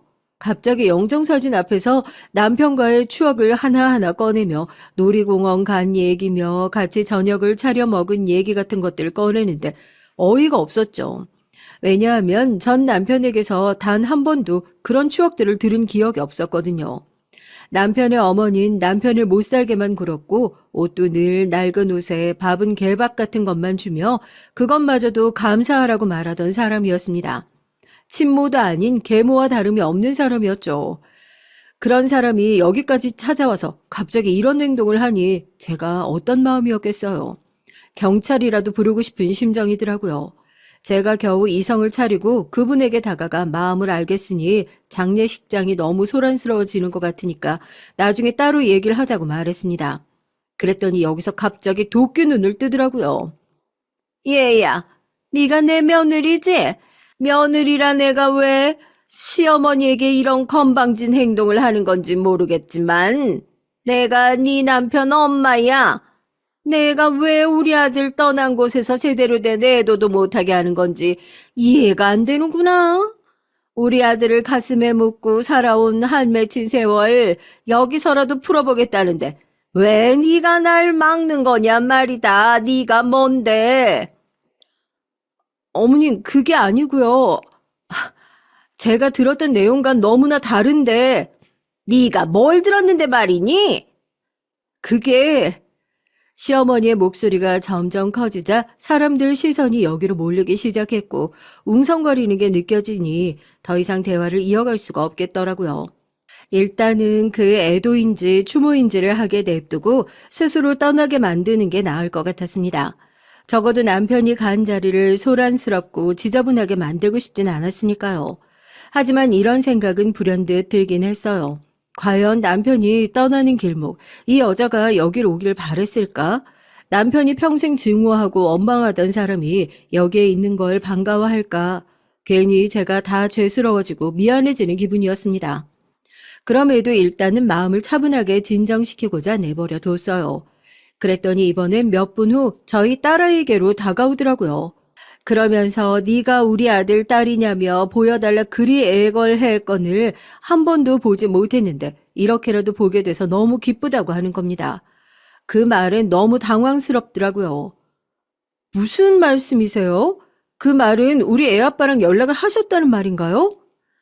남편은 한 번도 시어머니와 연락이 되었다고 한 적이 없었어요. 그 어린 시절에도 자기를 버리고 나가서 한 번도 찾아온 적조차 없었으니까요. 근데 수십 년이 지난 후 애 아빠와 연락을 했다고 주장하는 거였습니다. 저는 이게 분명 거짓말인 것 같다는 생각은 들었지만 시어머니는 계속해서 차분한 목소리로 말을 잇더군요.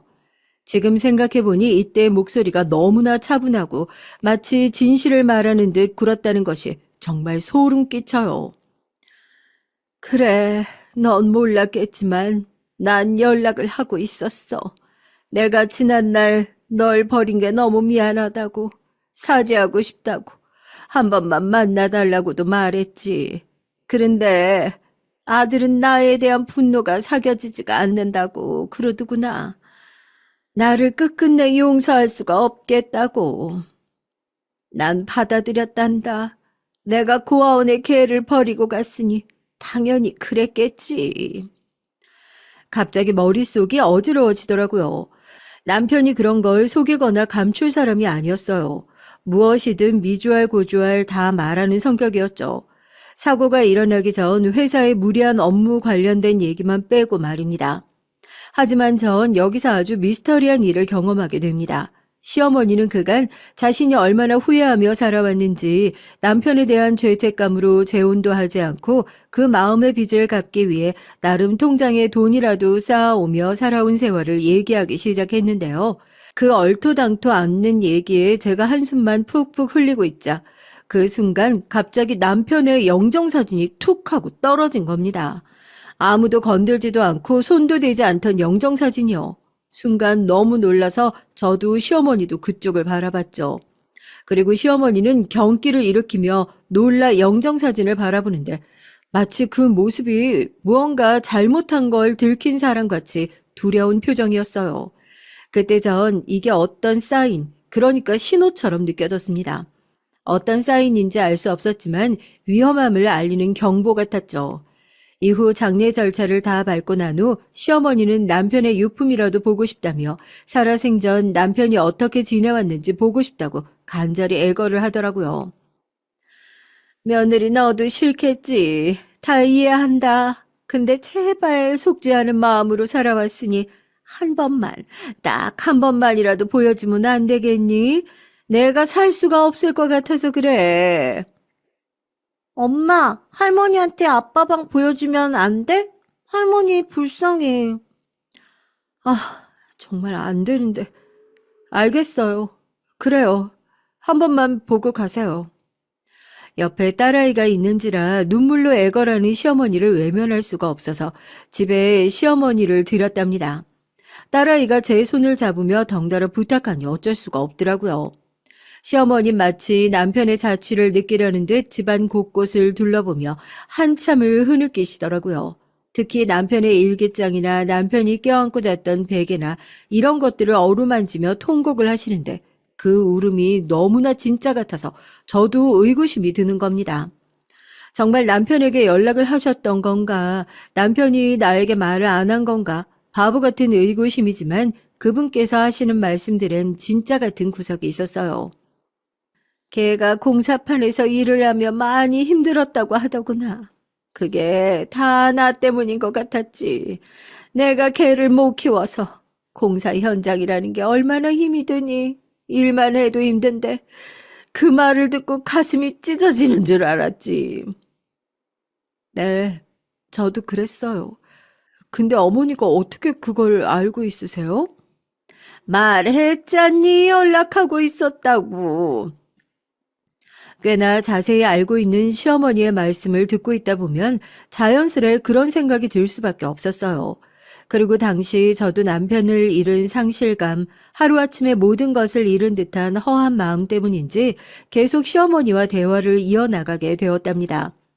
남편을 추억할 사람이 필요했는데 저는 친정 엄마나 아빠도 없었고 조부모님도 당시 요양원에 계셨던 터라 말할 상대가 없었거든요.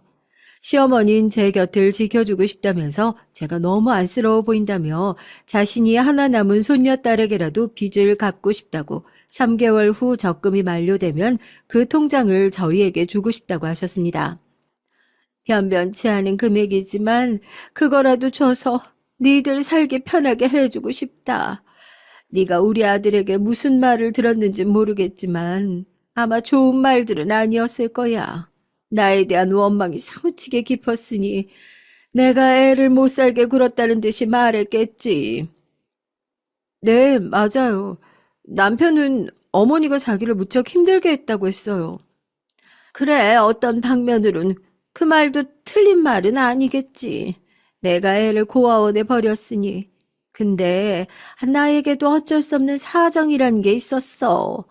남편은 바람났지, 생활고는 심하지. 애한테 줄 게 바카스밖에 없는데 어떡하겠니? 애는 매일 배가 고프다고 앙앙 울어대고.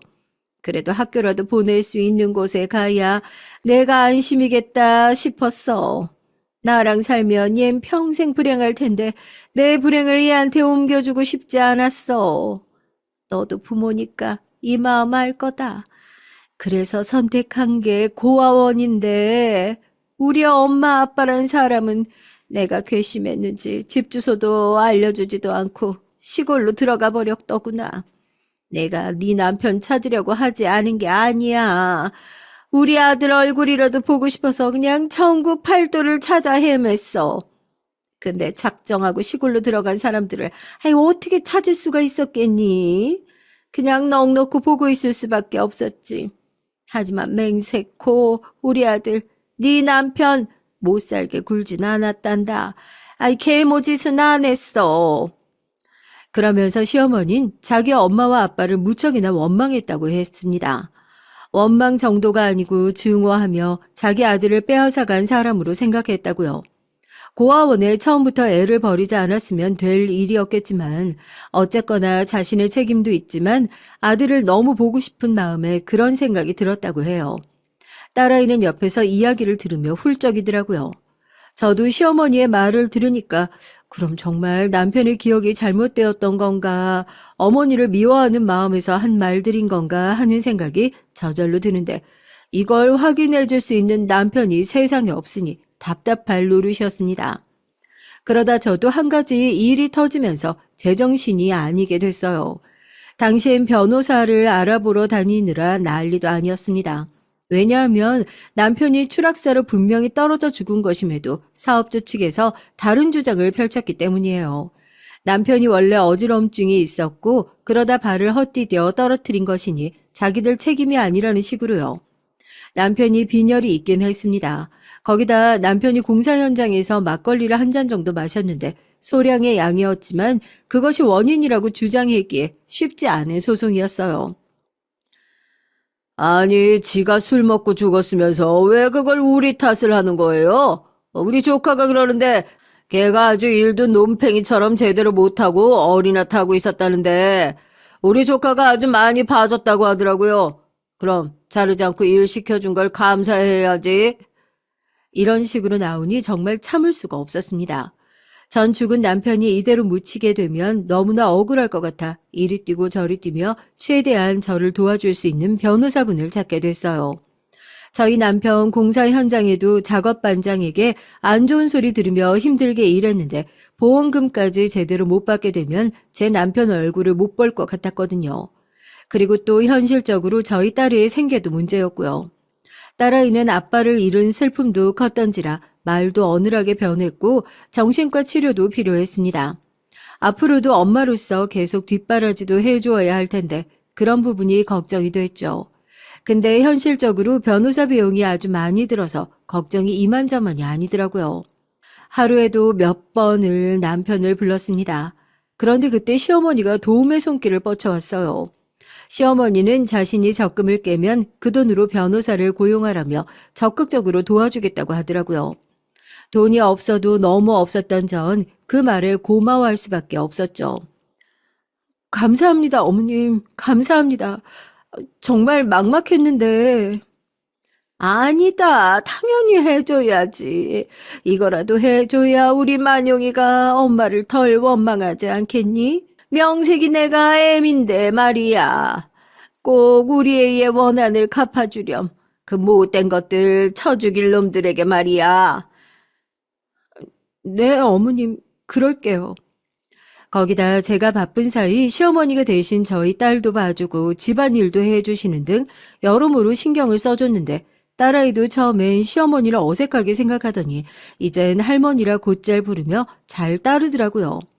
오히려 아빠에 대한 상실감을 할머니로 채우는 듯 보였습니다. 할머니가 집에 있어 아늑하고 전보다 더 좋다고 하더라고요. 엄마, 할머니 우리 집에 오래 있으면 안 돼? 왜? 나 할머니가 좋아, 편해졌어. 할머니한테 아빠 냄새가 나. 딸이 재촉하니 마음이 어렵더라고요. 어떤 것도 확실하지 않은 상황에서 시어머니를 집으로 들이고 싶진 않았는데 딸아이를 생각하면 당장 누구를 고용할 형편도 안 되어 그래야 했습니다. 더군다나 시어머니는 저희 집에 자주 들락거리며 동네 사람들과 인사를 하고 다녔는데 금세 친해진 모양이더라고요. 시어머니 인상이 나쁘지 않았습니다. 지금 생각해도 그저 일을 많이 하신 느낌의 푸근한 인상이었는데 곧잘 말을 거시고 하니 이웃들도 자연스레 저와 시어머니 관계를 알게 됐죠. 아유, 애기 엄마 좋겠어. 시어머니라도 있어서. 좋다는 말 좀 그렇긴 하지만 난 애기 엄마가 너무 안 됐고 가여웠는데 아이 시어머니라도 챙겨주니 얼마나 다행인지 몰라. 종종 저를 챙겨주었던 윗집 아줌마가 이런 말씀을 하실 정도였죠. 하지만 전 이상하게 시어머니와 같이 있으면 꼭 한 장면, 장례식장에서 영정사진이 떨어졌던 그 장면이 떠오르곤 했습니다. 이상하게 잊혀지지가 않았어요. 어쩌면 그건 남편이 보낸 신호였을까요? 그러던 어느 날 온 심신이 지쳐나가 떨어질 무렵 기적 같은 일이 생겼습니다. 전 남편이 보내준 기적이라고 표현하고 싶네요. 저희 먼 친척벌 되시는 분께서 연락이 온 겁니다. 저의 얘기를 들었다며 변호사가 되어주시겠다고 나서신 거예요. 정말요? 아니, 별로 몇 번 뵌 적도 없었는데 선뜻 도움 주시겠다고 하니까 송구스럽고 너무 감사합니다. 아니야. 너희 할머니 할아버지가 내 등록금도 보태주고 잘 해주셨는데 지금은 요양원에 계시지 않나. 내가 가진 능력이 이것이니까 이거라도 해주고 싶었어. 네가 겪은 사건도 안타깝고 말이야. 일단 회사와 갈등이 있었다고 들었으니 내 변호사 사무실로 와서 자세한 얘기를 해보자고. 저희 엄마 쪽 친척 되시는 분이었는데 저희 엄마와도 좋은 추억을 갖고 있었고 할머니, 할아버지에게도 도움을 많이 받았다고 했습니다. 덕분에 전 무료로 변호사를 구할 수 있게 됐죠. 저희 엄마 쪽 친척뻘 되시는 그분은 오랜 변호사 경력을 가지고 계셨고 이미 이런 일을 몇 번 다루어 보신지라 충분히 원하는 만큼의 금액을 받아낼 수 있다고 하셨습니다. 변호사를 쓰지 않으면 불합리한 금액을 받을 수도 있었을 텐데 너무나 다행이었죠. 그동안 전화가 걸려오기도 했어요. 사업주 측에서 저희가 괘씸했는지 자고 일어나면 익명의 메시지들도 도착해 있었습니다. 네 남편 먹여주고 일 시켜줬더니 감히 이런 식으로 은혜를 갚냐, 험한 꼴 당하고 싶냐 하는 식의 문자였죠. 전 이것을 친척분에게 다 보여드렸습니다. 친척분은 법정에서 유리하게 쓰일 수 있을 것 같다고 말씀하셨고요. 정말이지 악마 같은 사람들이었습니다. 뉴스에서 추락사로 죽은 사람들에 관한 소식을 들었을 땐 단순히 그 사람들에 대한 고통만을 생각했는데 제가 그 유가족이 되어 이런 말도 안 되는 일까지 당하니 심정이 참혹하기 그지없었죠. 그리고 두려운 마음으로 기다렸던 결과는 저희의 승리로 끝났어요. 저희 친척벌 되시는 변호사님 덕분에 1억이 넘는 보상금을 받았고 여기엔 현장에서 남편과 함께 일했던 동료분들의 증언도 한몫했던지라 나중에 소정의 금액으로 보답해 드렸습니다. 정말 고맙다는 말과 함께요. 여보, 나 우리 딸 잘 키울게. 지금은 아픔도 슬픔도 너무 크지만 당신 잃은 게 믿기지 않지만 그래도 살아나가 볼게. 당신이 원하는 게 우리 딸 잘 크는 거 맞지? 당신 목숨 바쳐 사랑했던 딸 내가 잘 키울 테니까 당신도 우리 하늘에서 보고 있어줘. 우리 지켜줘, 여보. 전 딸아이의 손을 잡고 납골당에 가 남편에게 이런 말을 하고 돌아왔어요. 그런데 마음이 조금 갈무리 되려던 이때 사건이 터진 겁니다. 너무나 기가 막히고 충격적인 사건이 말입니다. 마음 같아선 전국에 떠들고 싶은 심정이지만 딸을 생각해서 참았어요. 사건은 저희가 보상금을 수령받기로 한 날 일어났습니다. 딸아이가 갑자기 제게 전화를 하더니 다급한 목소리로 집에 오라고 하더라고요. 딸의 말에 어딘지 석연치 않은 구석이 있어 집으로 달려갔는데 딸은 침대에 이불을 뒤집어 쓰고 벌벌 떨고 있었습니다. 그러더니 저를 자기 방 한쪽 구석으로 데리고 오더라고요. 엄마, 내가 할머니가 아까 말한 내용 들었는데 엄마도 알아야 돼. 이상하게 그날따라 딸아이 목소리가 무척이나 또렷했습니다. 어눌하지도 않고요. 무슨 내용을? 엄마가 뭘 알아야 되는데? 할머니, 무서운 사람이야. 할머니, 우리 보험금 훔치려고 온 거야. 그게 무슨 소리야? 할머니가 아까 어떤 사람을 집으로 데리고 와서 얘기하는 거 들었어. 엄마 보험금 훔쳐서 달아날 거래. 연기하느라 힘들어 죽는 줄 알았다고 했어. 그리고 엄마 현금도 이미 훔쳤대. 얼른 엄마 지갑 봐봐. 뭐? 새삼 망치로 콱 맞은 듯한 충격이 밀려오더군요. 한마디로 시어머니란 작자는 딸이 잠든 줄 알고 친구를 데려와 자신의 계획을 미주알 고주알 떠든 겁니다. 그걸 딸아이가 들어버리고 만 것이고요. 세상에 비밀이 없다더니 정말 그렇더라고요. 저는 그 즉시 시어머니를 소환했습니다. 근데 여기서 시어머니가 발뺌을 하며 가슴을 후벼 파는 일이 벌어지고야 말았어요. 어쩌면 인생의 비극이 이렇게 한꺼번에 약속이라도 했다는 듯 불어닥칠 수 있을까요? 어머, 나는 그런 말을 한 적이 없다. 예, 너 나 못 믿니? 대체 내가 언제 그런 말을 했다는 거야? 아마 제가 잠결에 들은 거겠지. 그걸 믿고 나한테 이러는 거니? 할머니, 나 잘못 듣지 않았어요. 제 딸아이가 마냥 어린애도 아니고 잘못 들었을 리는 없었고 시어머니는 그저 상황을 모면하는 게 분명했습니다. 그제야 시어머니를 여기 집에 오는 걸 허락해주며 먹을 것이든 입을 것이든 제공해준 게 후회가 됐죠. 사실 그간 시어머니가 제가 변호사를 만나러 다니느라 바쁜 사이 딸아이를 봐주는 게 고마워 어느 정도 현금도 드렸고 먹을 것도 늘 넉넉하게 채워 놓았거든요. 전 못 먹어도 말입니다. 시어머니는 자신이 적금 통장까지 주겠다고 했는데 어떻게 자기가 그런 무서운 일을 했겠냐고 하더군요. 하지만 여기에 저희 딸 아이가 반격했습니다. 엄마, 할머니가 그 통장 같은 거 없다고 했어. 내가 들었어. 엄마 속이려고 없는 말 지어내려고 그런 거랬어.